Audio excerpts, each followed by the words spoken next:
Sure.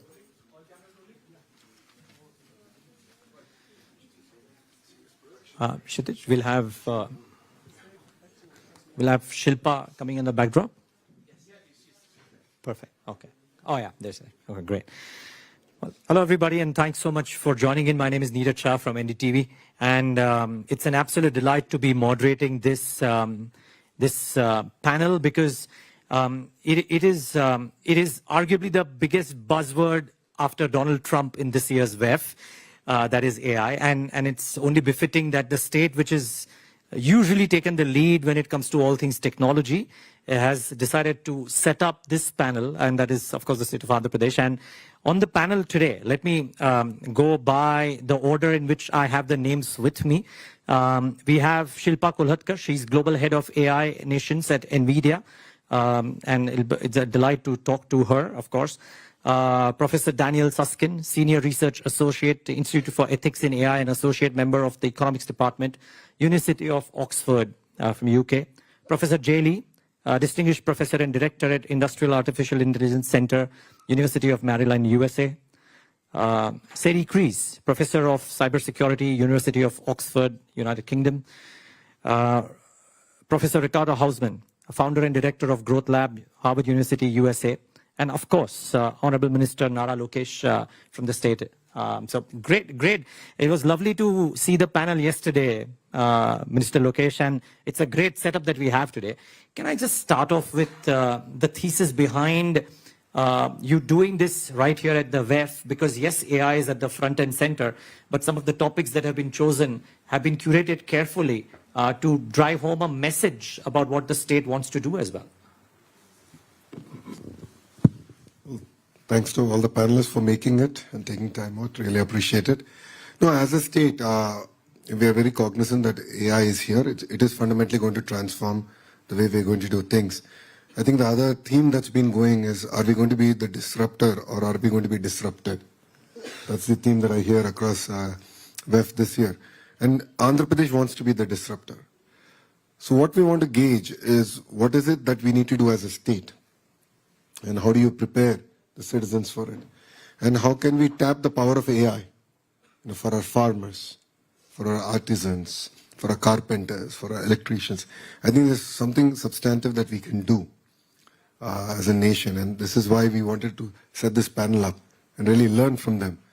And parallelly, what we're looking at to do in Andhra Pradesh is to actually do an AI university, which is collaborative. We want to bring the industry to lead this entire initiative.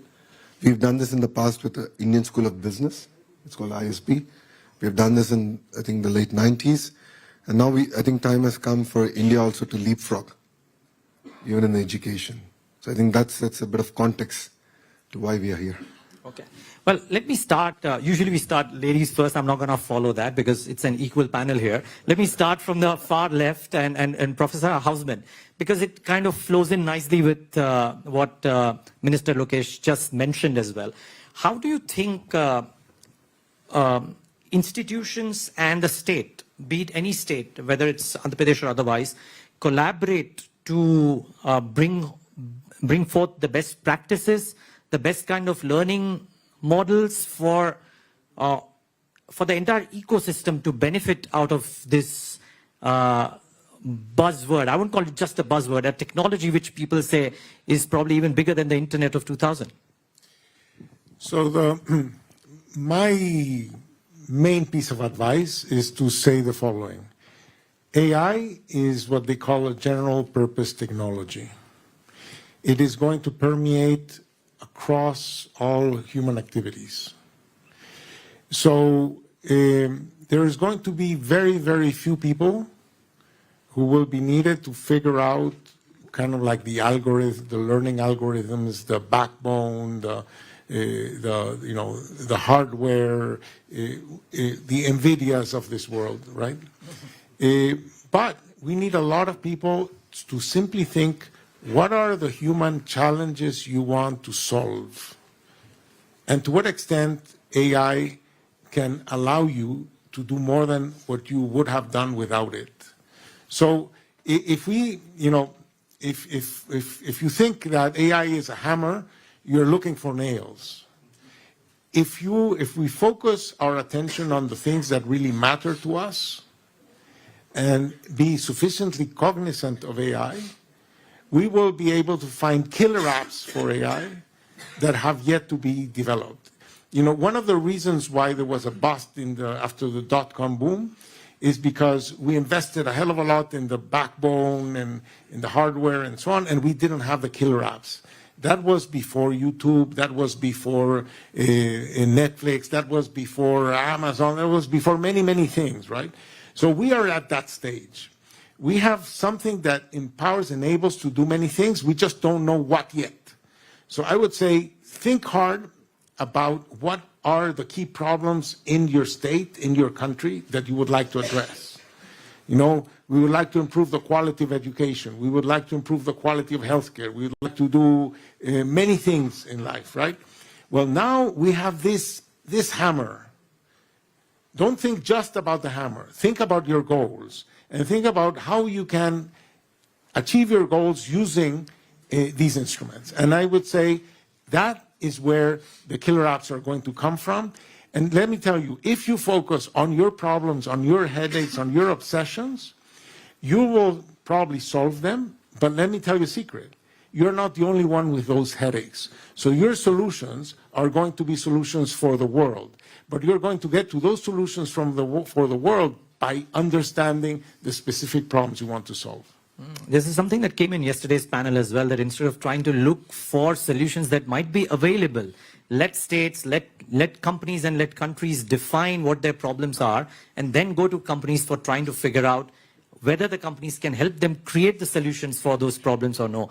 And by the way, let's keep this a bit free-flowing. So if anybody wants to come in at any point of time, just please come in, including Minister Lokesh as well. But Professor Lee, can I come to you on this? Because you seem to be wanting to make a statement on that. I agree with Ricardo's comments, because typically when we say AI, right, I made comments earlier at lunch, right, we call ABC.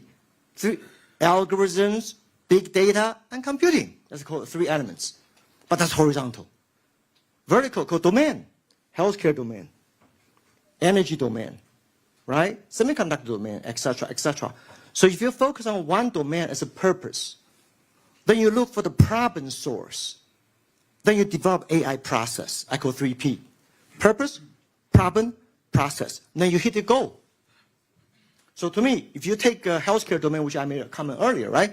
Healthcare, FDA took 18 years to approve about 40 or 50, 60 drugs a year. 18 years. 7 years is a clinical trial. 11 years is do all kinds of testing and development. If you shrink the 11 years down to 2 years, how many lives going to save? Lots of lives. Every country need it. Every country. Entire world need it, right? This is collaborative work. So you look at the positive, the area for that. Of course, you got to find what's the problem source first. So I do agree. I think we need to look at that kind of a killer M as a collaborative winning. Okay. Thank you for that. Shilpa, you want to weigh in on this, because I think there is a lot of question around that what state, and the key point about today's conversation was, can we shape the future of next gen AI, right? I mean, innovative hub, data factory, etc., and AI university that Minister Lokesh referred to. How does a state collaborate with different stakeholders in this whole AI ecosystem to do the best of all of these things? Yeah, thank you for that. So, what Honorable Minister Nara Lokesh ji mentioned, the government backing up these missions or having these initiatives around leading with AI, from a state like Andhra Pradesh, but not just for Andhra, but something that applies for the whole world. As Professor Ricardo mentioned, there are problems which are prevalent, not just to a certain state or a country. There are some problems which are like healthcare, for example, or education, which have a pretty, its applicabilities across large segments of the world. And in that sense, I truly believe that democratization of AI is important. And everybody, what that means is everybody should be able to take advantage of AI as a tool. Not everybody is going to be a machine learning engineer or a data scientist, but using AI as a tool and having the access to build solutions for their specific problems is the key. And that's possible through democratization of AI, through making education and training and upskilling available. And hence, I think government and states can play a really important role in supporting these initiatives that democratize AI education with a strong focus on strengthening STEM education at all the levels, with a particular emphasis on AI and data science. Okay, well, I was going to ask Professor Susskind about this as well, but Professor Kreese has said that she just wanted to make a comment on this, so please go ahead. Thank you, and thank you to the Minister for such a kind invitation. I just wanted to add my thoughts on this.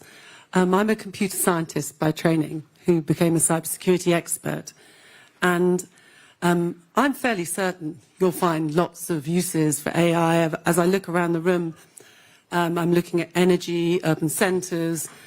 We've been using machine learning for years. We know it can help us spot patterns in data that are really hard for humans to spot. We have huge data sets through the instrumentization of our environments.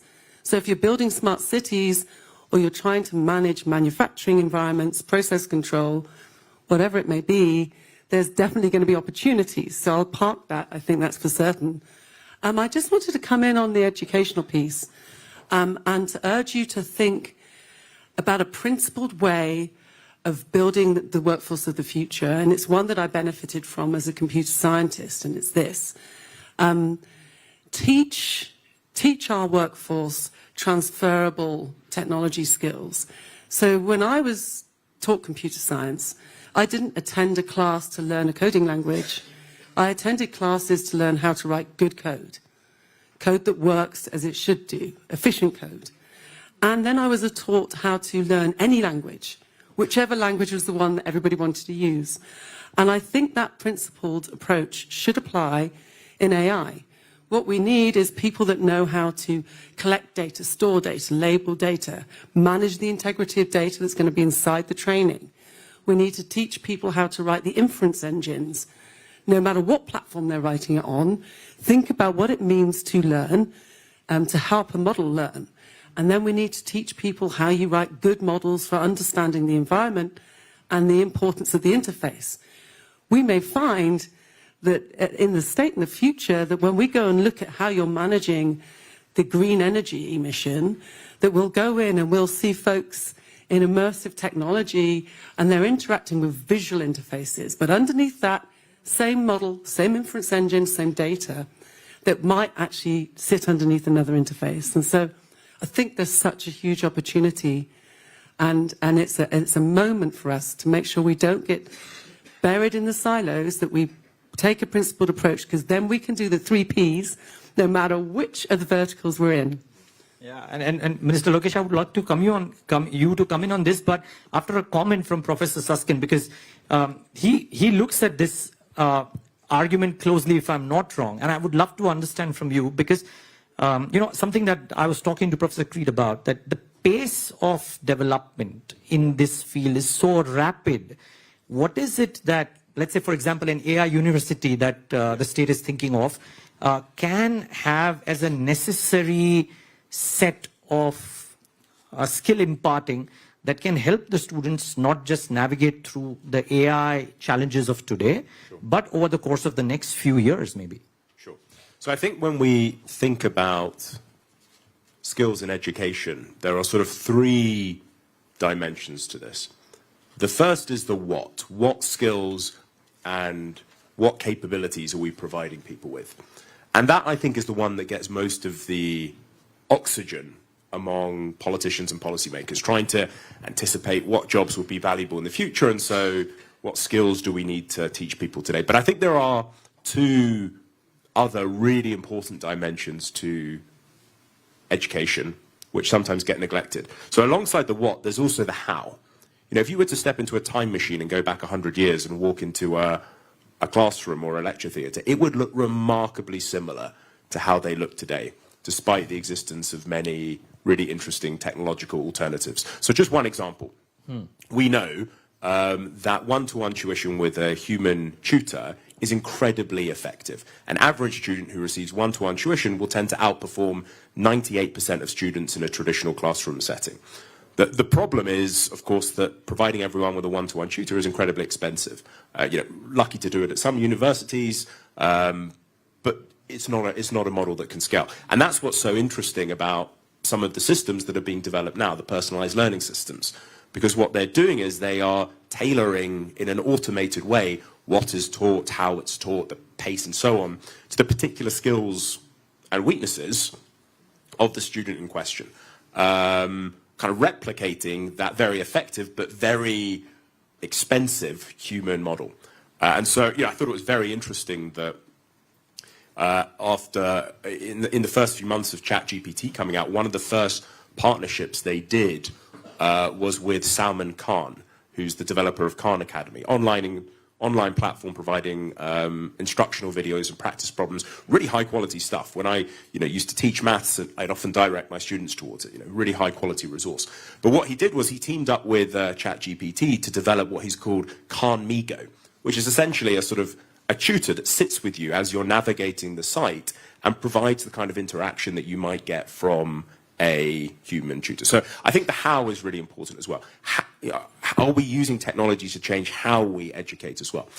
So there's the what, the how, and there's also, and this goes to your question exactly, the when. At what moments in people's lives are we providing them with the skills and the training required to flourish in the world of work? There is exactly as you say, there's a huge amount of uncertainty about the future. And the best response that we have to that uncertainty is flexibility. A willingness and a capacity for people to retrain and reskill later in life with the same intensity and seriousness with which we sort of expect people to educate themselves at the start of their lives.